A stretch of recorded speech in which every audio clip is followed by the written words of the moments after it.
Well, thank you everyone for joining us. This is our math curriculum and instruction webinar. My name is Dr. Alice Lee. I'm the director of secondary, and we also have our director of elementary, Dr. Susie Wiley here. Right, we will get started.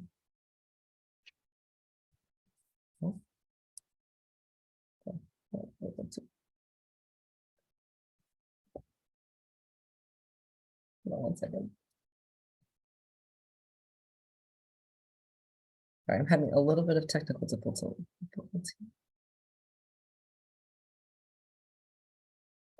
Okay, sorry about that. So special thanks. Susie, want to do your elementary folks? Oh, thank you all.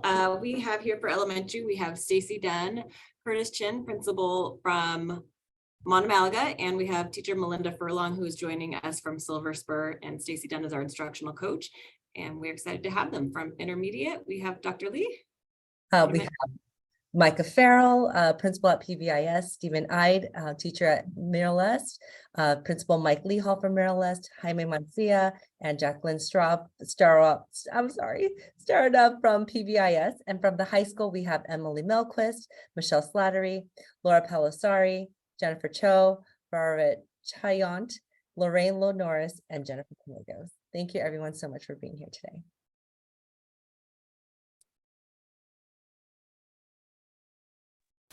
So our district's mission for our math students is to empower them to problem solve, innovate, and communicate mathematically to understand the world around them.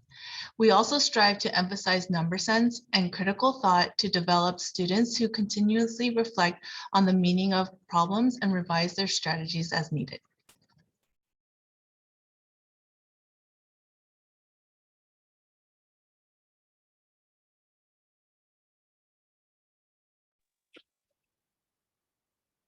Hello. I can't hear you guys. I'm hoping you guys can hear me. Can I get like some sort of indication that you guys can hear and see me? Perfect. Yes. Thank you. I can't hear you. Oh, we can.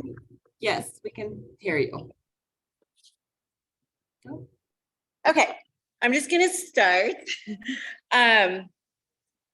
My name is Melinda Furlong, and I'm the 4th grade teacher at Silver Spur Elementary. Math in Focus is our adopted math curriculum for elementary schools.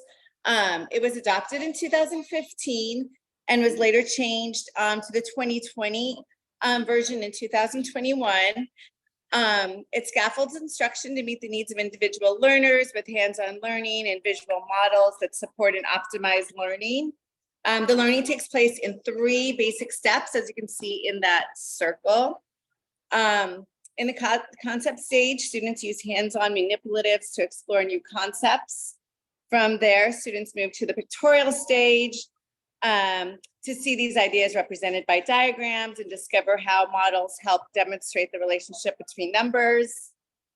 Finally, students connect with concrete experiences and pictorial representations to abstract symbols such as numbers. Problem solving is also embedded and central to all instruction in Math in Focus. Students learn to apply different strategies and are encouraged to consider the best strategies for routine and non-routine problems to build strong problem solving skills. And these are seen as performance tests at the end of each chapter and are aligned with the problems students will see on their CASP or state testing at the end of the year for grades 3 through 5. They engage, learn, try focus cycles in the curriculum, present a concept step by step to students so that they can easily grasp and understand it. So that is our Math in Focus. I still can't hear you guys. I hope you can hear me. Oh, and one last thing for Math in Focus. Differentiation resources are available too for striving on level and advanced learners, as well as English learners, and are also available throughout the curriculum as reteach, extra practice, and enrichment materials, which are available both online and principal. Okay, thanks. Now we can go to the next slide. So our CGI, or our cognitive guided instruction, is not a curriculum, but it's a way of teaching that helps teachers to understand how children's mathematical ideas develop and provides an opportunity to build on the child's own thinking and understanding. There are lots of puzzles and games, hands-on activities to help students understand how and why of math. CGI is a way of thinking about how children learn math. The central theme of CGI is that children come to school with mathematical knowledge. Children develop their math understanding by solving a variety of problems in ways that make sense to them. As the children build their own understanding, they share their thinking with other children and their teacher.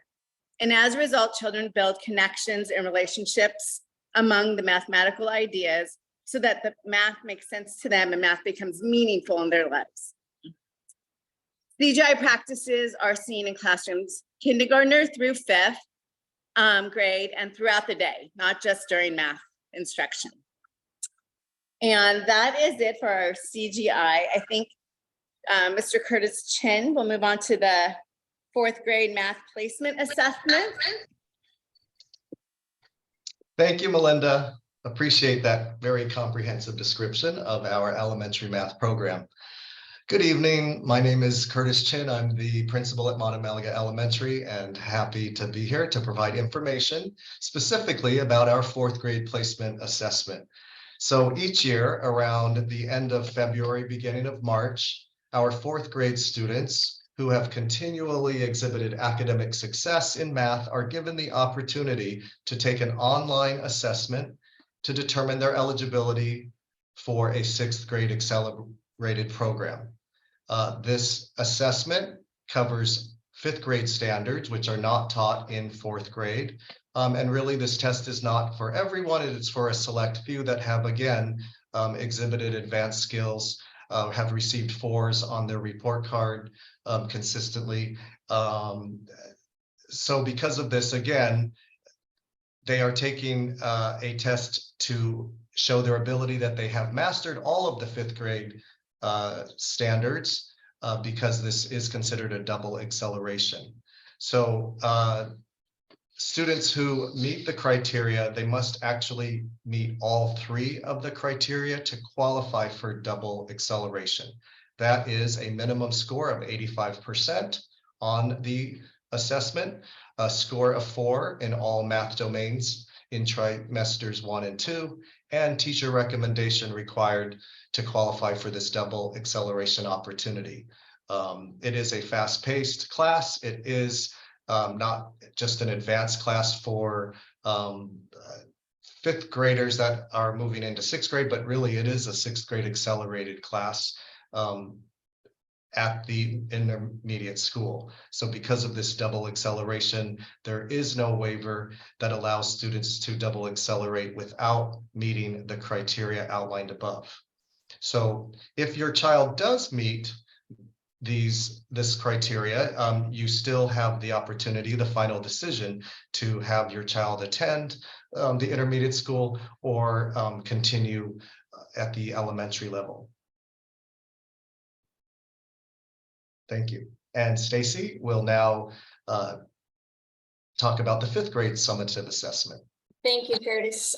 So the 5th grade, around the same time of the year, which is towards the end of February and early March, the 5th graders also take a test as well. However, unlike the placement test, this is summative because it is over material that they have been taught up to that point in the year. And it is one of the 3 placement indicators that help decide whether that child should be recommended for placement in the 6th grade accelerated math class. The other items are report card grades, so again 4s in those first 2 trimesters, and teacher recommendation. However, unlike the 4th grade test, only 2 of those 3 are required for recommendation into there, and the students can be waived in. So you can do a request for placement into PVCM6 Excel if those 3 criteria weren't met and the child is not recommended. They still can be requested to be placed into that 6 Excel class. This does happen, like we said, at the end of February, early March, because that's the time that enrollment starts to happen, so that course selection can be made early enough to ensure that there is enough seats for placement in the following school year. And that's all for elementary math. Hi, thanks. I'm Jackie Startup and I teach at PBIS. And I'm a 6th grade teacher, so I've taught this for a long time. And I wanted to show you here, the green courses are what traditionally are for 6th grade students. The orange or red is for the 7th grade student. The blue is for the 8th grade student. We have purple geometry there because we have students who start this elementary class in 6th grade as 5th graders. So in 8th grade, they'll be in geometry honors. I was trying to point out to you here how to reach information on the district website. So in the upper right-hand corner, you can see it says PVP USD School District. I've circled parents and students, and you would select curriculum and then click on math. And then this is the math homepage right here in the center.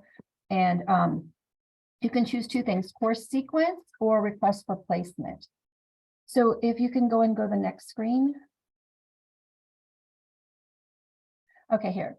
So the course sequence, when this is a saved website, you could probably click on that. It'll be an active link to show you the actual pages. But here you can see 6th graders start. They can either be in 6 accelerated or in PVCM 6 regular.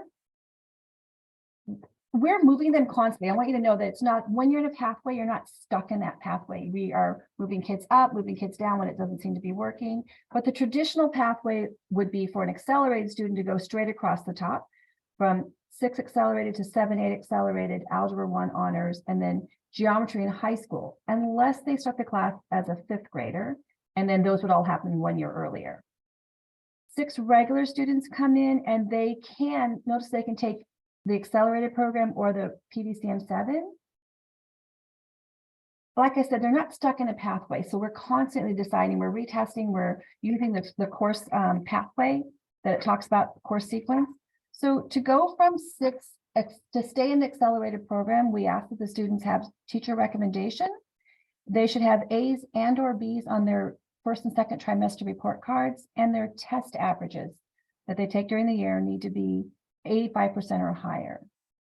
That's true for going from 6th grade to to stay in the program. To go from regular to accelerated, it's totally possible and it happens all the time. And for that, we ask that they have teacher recommendation. They have to have A's on their report card, and their test averages should be in the regular program should be at the 90% level. And then we would recommend, if they need 2 of the 3, to recommend to go into the accelerated program. 8th grade gets more complicated. So after 7th grade, if you're in 7 Excel, you can either continue in the honors program to Algebra 1 honors, or you can take Algebra 1. Those books are the same book, just they're moving at a different pace and a different depth. If you're in 7th grade regular PVCM 7, and you get recommended for Algebra 1 because you have strong test scores and you have A's on your report card, then you're offered the summer bridge class. You can take that during the summer through the PEP program, or there's also an abbreviated one that you I believe there's a place on site where you can actually do it on your own at home, where they tell you, do these pages, do these problems. I would recommend going in person. The reason why people in PVCM 7 need the bridge is because the students who are in the accelerated program in 7th grade are doing the entire 7th grade book plus 6 chapters from the 8th grade book. So the students who go from 7 to Algebra 1 need to get caught up on the chapters they did not get. They get the normal 10 chapters. 8th grade to 8th grade to 9th grade, you can be recommended to stay in the program, go to geometry regular. Algebra 1 students can be recommended to go to geometry. I think they might be able to go to honors if there's some unusual situation. And then our regular PVCM 8, which is just our normal track, they're going to go to either Algebra 1 in 9th grade or Algebra 1 honors. In no instance are you stuck. Every teacher at the middle schools will talk to each other and go, I have this kid, I think they really should be in your class and not in my class.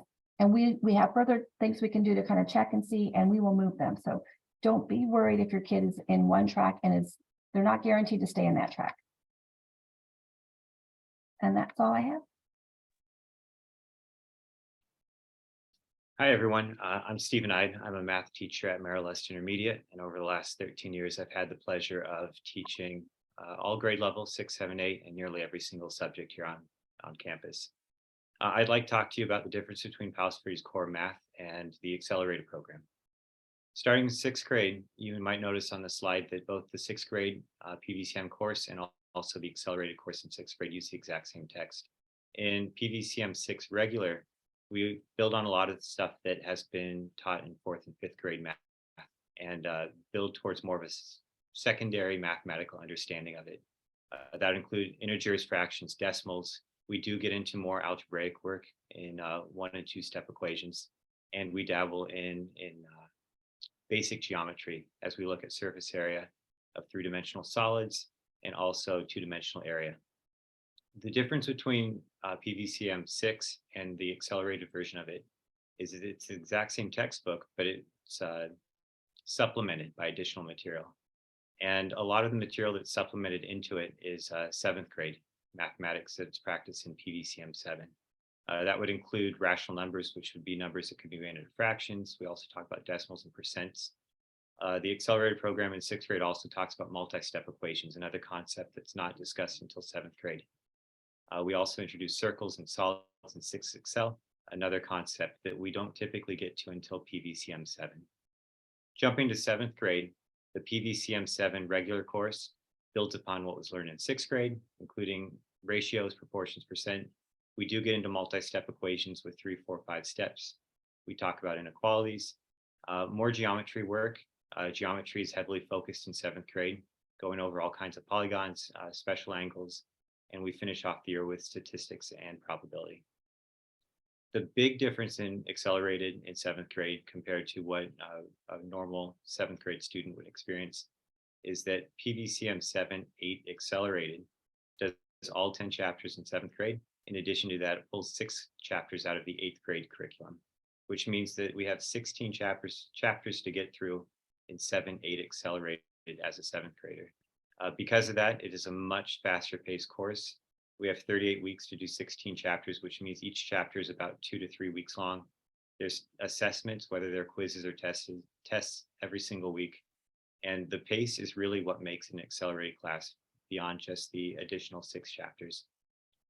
Students that are in the 7, 8 accelerated class would move on to algebra or algebra 1 honors as an 8th grader. The idea is to do 2 years of math in 1 as a 7th grader to allow students to get to algebra, which is a 9th grade course. If you're in an 8th grade program, PVCM 8 as an 8th grader, about 50% of it is algebra 1 material. A lot of what we focus on is linear equations, understanding linear relationships, where we both graph and write those linear relationships. When it's not algebra related, we're talking about geometry. I would say about 1/3 of the Palos Verdes Core Math 8 course is geometry, where we go beyond what was taught in 7th grade, talk a lot about special angles, triangles, and Pythagorean theorems brought into that, and we finish off the year with data analysis and displays. It's a completely different textbook when you're in Algebra 1 compared to what's used in PVCM 8. The Algebra 1 and Algebra 1 honors class as an 8th grader at the middle school level uses the exact same text as the high school Algebra 1 classes.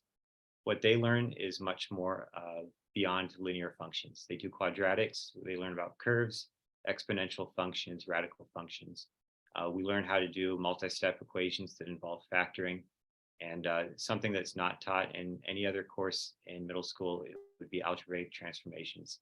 A lot of these concepts were not taught until we adopted our new curriculum with the new standards, and it is a pretty intense course for a lot of 8th graders to take. But having the background in 7, 8 accelerated gives them the foundation that prepares them for 8th grade algebra.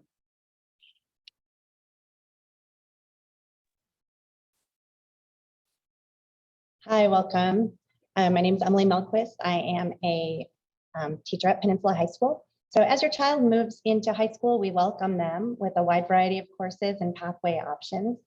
Our goal is to support students in finding success and enjoyment in mathematics throughout high school.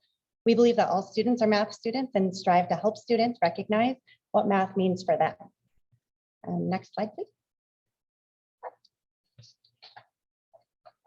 The bridge between middle school and high school is cohesive because the Big Ideas Math curriculum extends from 6th grade through Algebra 2. And there's a wide variety of resources available online and in print to accommodate all learners. Big Ideas curriculum focuses on problem solving and critical thinking and will effectively prepare students for their future math courses. Now Michelle's going to talk about the pathways with you.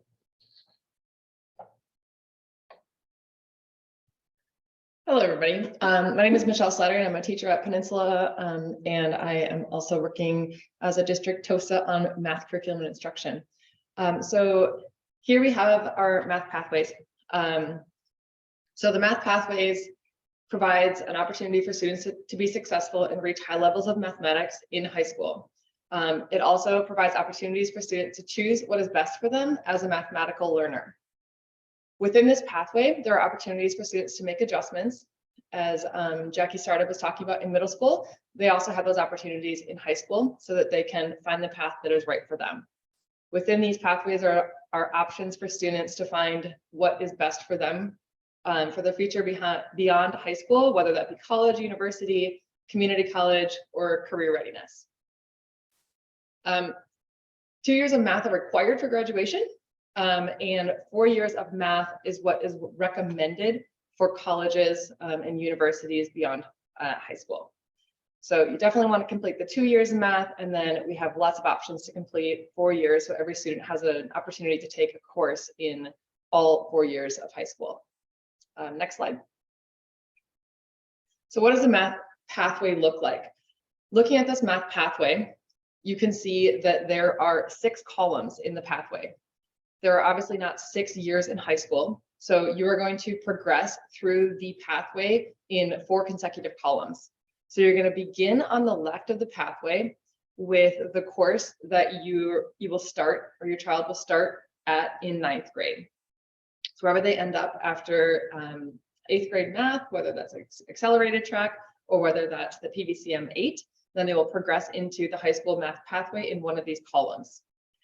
From that, then they will move through 3 additional columns and take those consecutive courses. As Jackie also mentioned, in middle school, you can see there are different arrows that give opportunities for students to choose their next course. We have 2 levels of Algebra 1 Honors and regular Algebra 1. And then in every other column, there are 3 options for a pathway. So we have an honors pathway, we have a regular pathway, and then we have an MCR pathway. Once we get to pre-calculus, you see that there are 3 levels of pre-calculus. The naming convention here is a little bit different in that we have pre-calculus honors, and then we have pre-calculus limits and pre-calculus. I want to talk a little bit about pre-calculus with limits versus pre-calculus. With limits means that course is going to add the concept of limits. So it's not limited in that way. That's not what limits means in this case. So it means that we're going to do all of the pre-calculus curriculum, including the last chapter of the textbook, which is the concept of limits. Regular pre-calculus is not focusing on that additional concept of limits, which is an introduction into some calculus topics. So pre-calculus honors is going to cover the entire textbook, as well as some additional added chapters.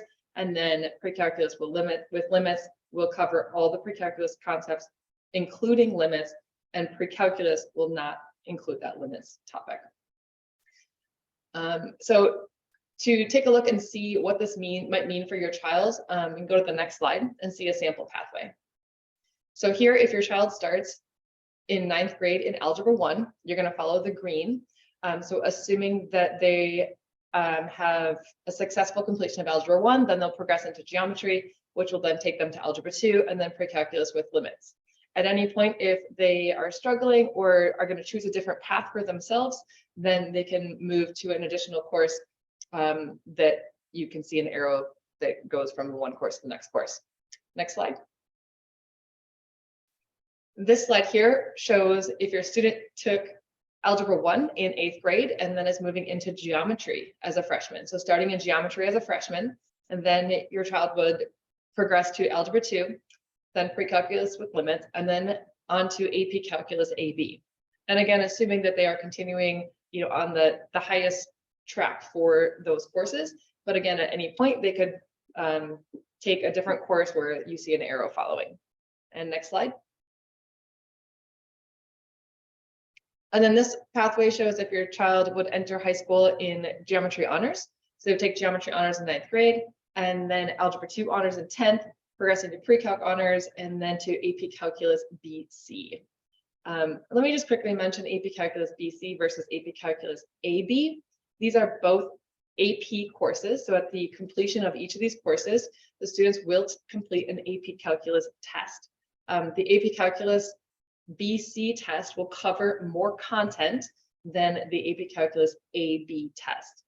The entire semester of the first semester of Calculus BC is the entire course of AB. And so that's just kind of the AB course compacted, and then the BC course adds additional topics to that. Next slide. And I'm going to turn it over to Virar Chayant to talk about our math electives. Hi everyone, my name is Virar Chayant from Peninsula High School. I teach AP Statistics and I'm also the department chair. We also offer several electives, mainly statistics, regular AP statistics, and hopefully we can offer data science starting next year. The purpose for these classes is, it provides the students with options. One option is for the students who hopefully after they finish pre-calculus, because we really recommend that they go and finish pre-calculus for university reasons. So after pre-calculus, they have these options. Is the algebra-based courses something that they want to do, or are they interested in something aside from the courses and the majors and the career pathways that leads them into other things? And so we have here in the Venn diagram all the possible different components on the bottom circle that shows different fields that someone might be interested in.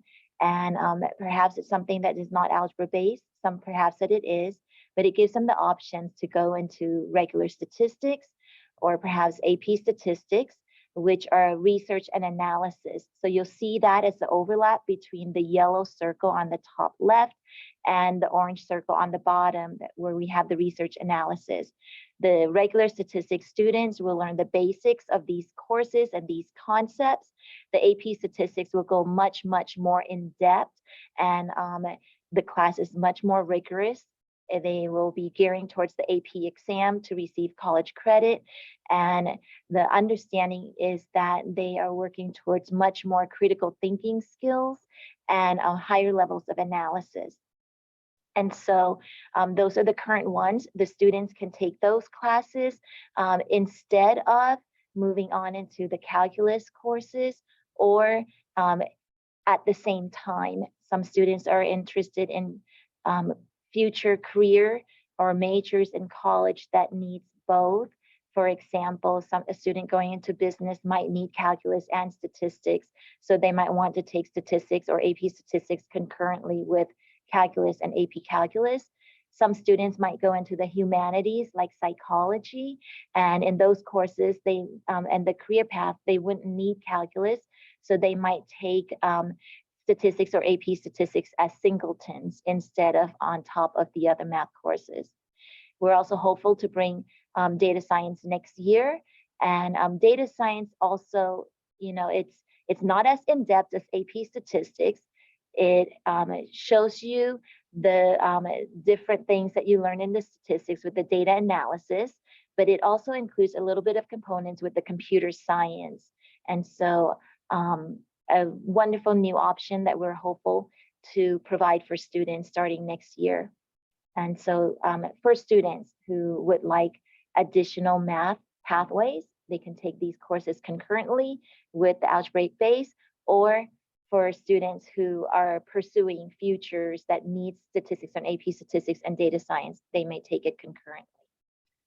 And that's it for me. So please move on to the next slide. All right, so as Virar mentioned, we are looking into a new course for next year, again, pending board approval, which will be data science. So what is data science? Data science is a field that's going to combine data collection from sources like social media, satellite imaging, faster and cheaper computer systems, foundational math and statistics, and data visualization, all together providing helpful information for making data-driven decisions. So data science is storytelling through numbers. These stories are supported by evidence. It's learning how to manipulate data with a computer, and this will be specifically done through the use of RStudio. It's asking appropriate questions of data and then communicating the data findings to others. It's understanding how to interpret the results that you get back. It's making real life computations, and it's learning about how data impacts the world. Data science is, can you go back to the last slide real quick? Data science is a C approved math course, so it does count as math credit. And it's an excellent option for our students, as Farrar mentioned, to take an potentially alternative pathway if they do not strive to reach calculus, or if that is just something that they're not interested in. Okay, next slide now. So data science is really for all students. You can take this course because it's an elective. You can take it concurrent with another math class, or you can take it as a singleton, and that can be done at any point after Algebra 2. It's for students who are interested in how data affects their own world and to see what mathematics is actually all about through a direct application. It's also for students who are interested in taking a more project-based math class as opposed to the traditional algebra-focused pathway. Right now, 7 out of 10 of the fastest growing jobs in the US involve working with data, and that's expected to grow exponentially over the next 20 years. And as a data scientist will have an opportunity to pursue a career outside the field of mathematics or within the field of mathematics. But these outside applications of data science could be found in careers such as e-commerce, healthcare, manufacturing, banking, transportation, and finance. So it really gives our students an opportunity to see what is out there without thinking that you have to just do pure mathematics. Go on to the next slide. So in the pathway, you can see here where data science is going to fall. In the yellow boxes, the pathway shows where data science can be taken as a singleton, only with the data science course. Within those boxes, you also see there is either pre-calculus or calculus written in white, and those show opportunities of where you could take data science concurrent with an additional math class. So a student, for example, a student could take, looking at the first row, Algebra 1, Geometry, Algebra 2, and then data science in their senior year. That child could also take Algebra 1, Geometry, Algebra 2, and data science, as well as pre-calculus in their senior year. As Verara had mentioned, pre-calculus is something that the colleges do look for, especially the UCs. So thinking about career or college readiness, you do want to keep in mind that pre-calculus is something that your child should hopefully get to. So if pre-calculus falls in their senior year, they would want to take pre-calculus concurrent with the data science class so that they do have both of those on their transcripts for college readiness. I think that covered everything with that. So go ahead and move to the next slide. Here. Hi, everyone. My name is Laura Palusari, and I teach at Palos Verdes High School. And we definitely are going to go back to talking about calculus. We definitely understand that some families want to take or want their students to take calculus their senior year. And we definitely want students to have that opportunity. But we also really want to make sure that they have a strong foundation so that they can be successful on their current path as they continue through the levels. So if your child's not ready for Algebra 1 in 8th grade, that's totally okay. And they should go into Algebra 1 as a full year course in 9th grade, because that course really builds the foundation that they need for higher mathematics courses. That being said, if a student really wants to take summer school to continue moving forward in their pathway, we recommend geometry as that course. So summer school is a great option to take geometry here in Palos Verdes through the PEF Foundation. And we recommend that because those courses follow the PUSD standards and is often taught by a Palos Verdes Peninsula Unified School District school teacher. Those courses are also 6 weeks long for your information, and by popular request this year, Geometry Honors is going to be offered. We can go to the next slide. So here on this next slide, you can see where the summer school would fit in and how it kind of alters the student's pathway. So if they took their Algebra 1 or Algebra 1 honors in 9th grade, then they could take Geometry Honors or Geometry in summer school and then continue on their sophomore year to Algebra 2 in order to have calculus as their senior course. And we can go to the next slide, and Jen Cho is going to talk a little bit about why we do not recommend algebra in summer school. Hi, I'm Jennifer Cho. I forgot to introduce myself before my first slide. I teach at Palos Verdes High School, and for the past 18 years, I've had the joy of teaching almost every subject in math. I'm here to talk about why we don't recommend taking Algebra 1 or Algebra 2 over the summer for summer school. Most concepts in Algebra 1 and Algebra 2 carry over every year until calculus. So it is very important that students have time to practice, absorb, and solidify these concepts. And summer school is much too short and too quick to achieve this strong foundation. We actually have found that students who take Algebra 1 or Algebra 2 over the summer are much weaker math students, especially in the higher math courses, than their peers who took these classes during the school year. So this is why we would not recommend taking Algebra 1 or Algebra 2, but as Laura said, if you're going to take a summer school class, geometry would be the one to take. Thank you.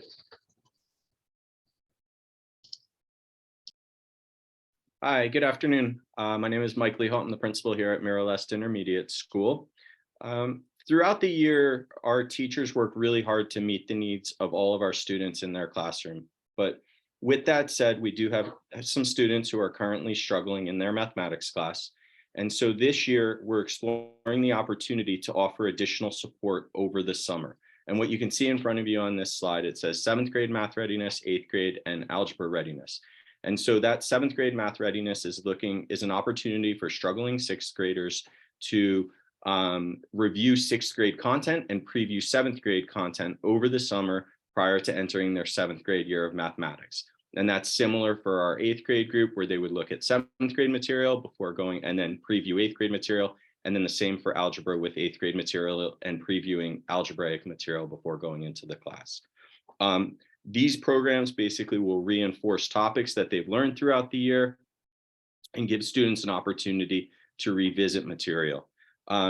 These programs are staffing dependent, but it looks like we're going to try to move forward with offering these opportunities for our students this summer.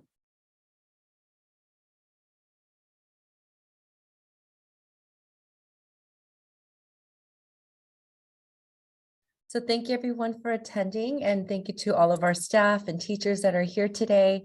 If there are any questions, please feel free to use the chat. But if not, this webinar has been recorded and will be placed on our website. Our next webinar will be on Thursday, March 16th for World Languages. Oh, there is a question. Oh, thank you. Well, thank you everyone so much, and have a great Thursday afternoon. Goodbye.